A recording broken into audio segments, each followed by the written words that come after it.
When I was in primary school, many of my friends were preparing for their Holy Communion.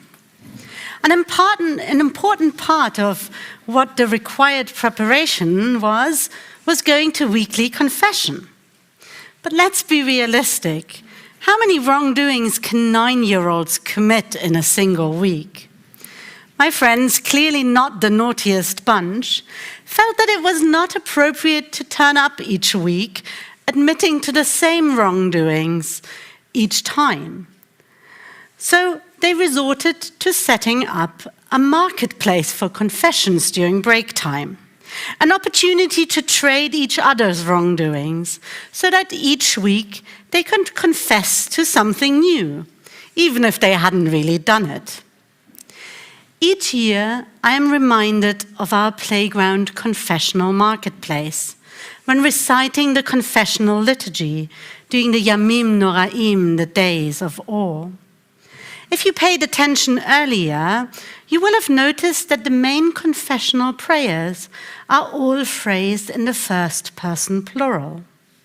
Rabbi David Teutsch, the director of the Center for Jewish Ethics at the Reconstructionist Rabbinical College, asks, if the confession is the individual's efforts to return to God, why does it repeatedly say we rather than I? He offers several answers, which are not mutually exclusive.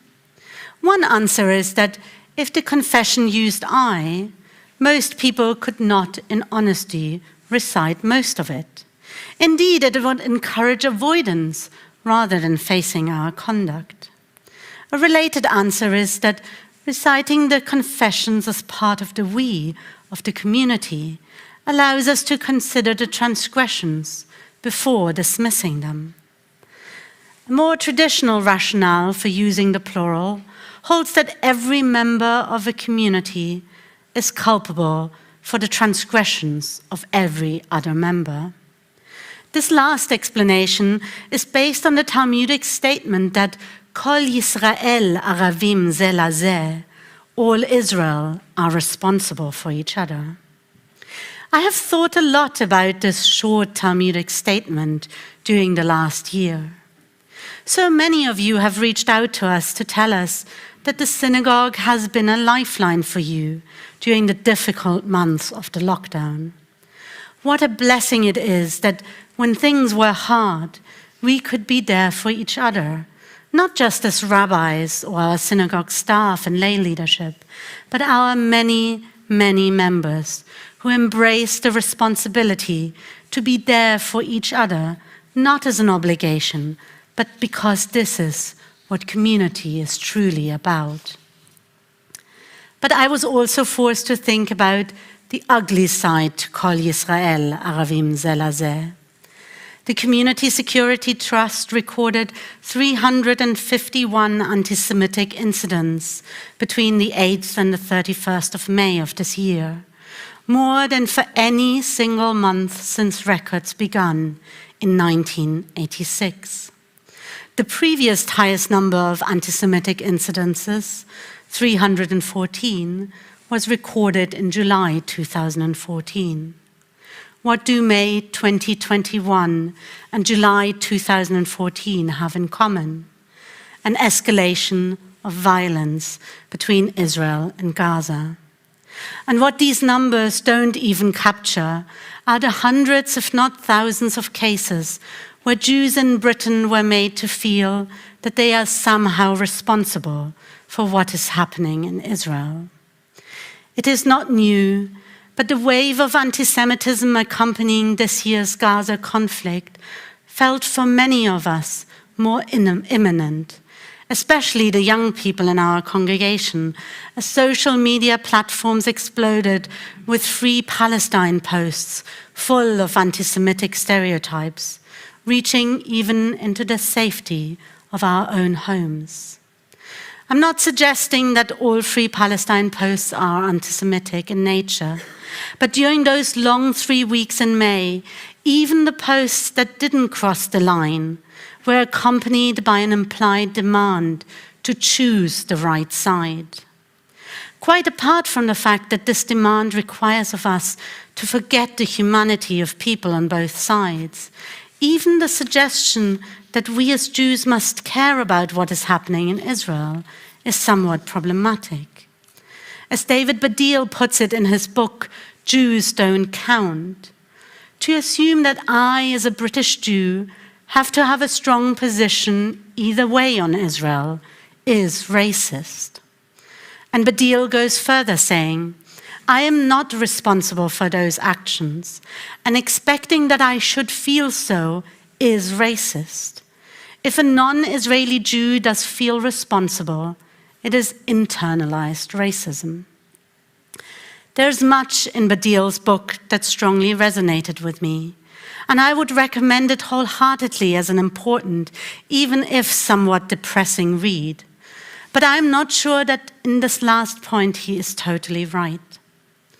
Of course, none of us are responsible for the actions of the Israeli military, nor for problematic laws passed by Israel's Knesset. But then the reality is, most of Israel's citizens are not directly responsible for those things either. Can you really hold a lifelong Meretz voter responsible for the policies of a Netanyahu government? But part of the notion of Kol Yisrael arevim lazeh, all Israel are responsible for one another, is that we can't just pretend that what happens in Israel has nothing to do with us. Unless we want to completely sever all our ties with the almost 7 million Jews living in Israel, we must embrace some responsibility. Rabbi Teutsch warns that the culture of a group shapes its members' values and behavior. Some group cultures do little to inculcate good values or regulate moral behavior. In such a group, everyone is responsible for the resulting transgressions, unless they have been fighting to change the culture. I believe as Jews, we have a responsibility to be part of the conversation about the values and behaviors of the Jewish state. David Baddiel might think, Israel, meh, but research conducted in 2015 found that 93% of British Jews said that Israel plays a part in their Jewish identity, with almost 3/4 saying it is important or central. My British-born, now Israeli colleague, Rabbi Chaim Shalom, challenges why rabbis outside Israel would speak about Israel in their sermons during the high holidays. He asks, aren't there more urgent local concerns for Jews around the world to think about? The answer is, of course, yes, and. Were I only to talk about Israel, I would certainly be negligent. But if I don't ever speak about Israel, am I not ignoring the fact that our sacred scriptures teach us that Judaism is supposed to be more than a religion? That at the heart of Judaism is a deep commitment to Jewish peoplehood, Kol Yisrael arevim lazeh, and also a connection to a geographic place. That the Jewish people's yearning for Zion is as ancient as Judaism itself, long predating the modern Zionist movement and the founding of the State of Israel. Psalm 137 famously declares, by the rivers of Babylon we sat and when we remembered Zion. Or, in the words of the medieval poet and philosopher Judah Halevi, who lived most of his life in Toledo, Spain, my heart is in the east, even when I'm furthest west. Kol Yisrael arevim lazeh does not mandate that we must all agree on the values and behaviors that should characterize our conduct, but accepting responsibility for each other means being part of the conversation, also when it comes to Israel. Anat Hoffman, the director of the Israel Religious Action Center, puts it beautifully. Zionism is not a spectator sport, it's participatory. Israel is too important to be left to Israelis.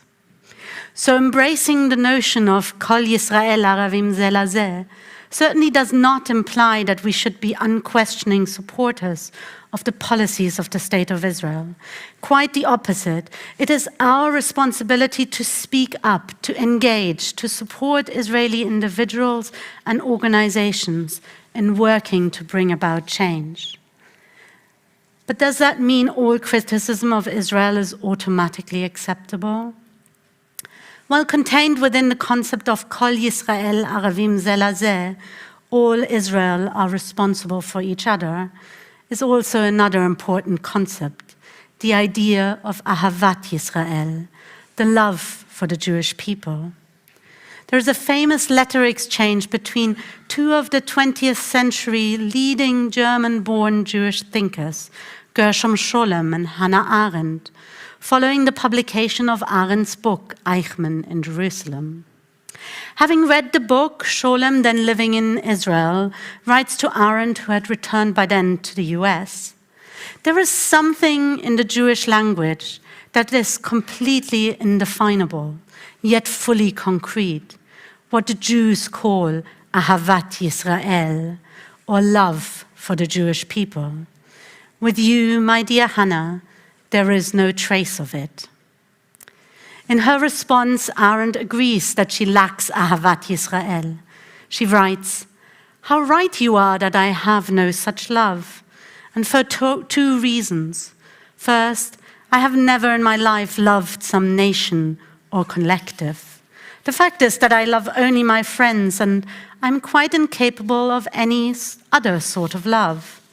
Second, this kind of love for the Jews would seem suspect to me, since I am Jewish myself.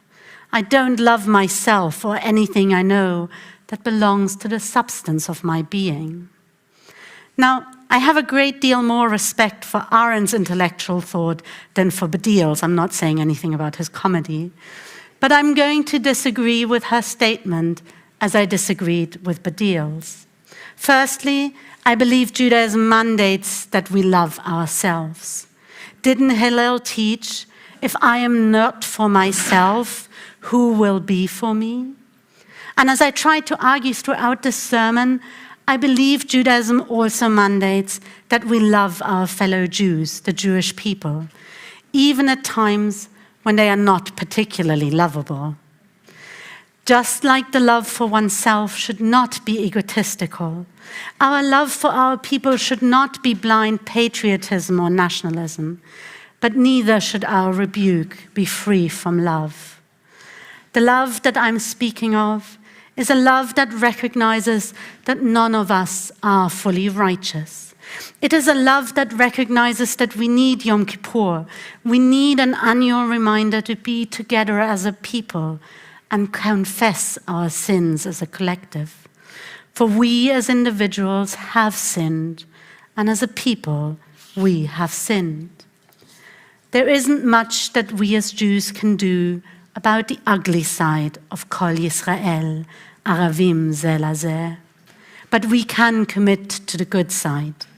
So, on this most sacred day of the year, let us commit to the idea that we are responsible for each other, that we must show up for each other, and that we must hold each other to account.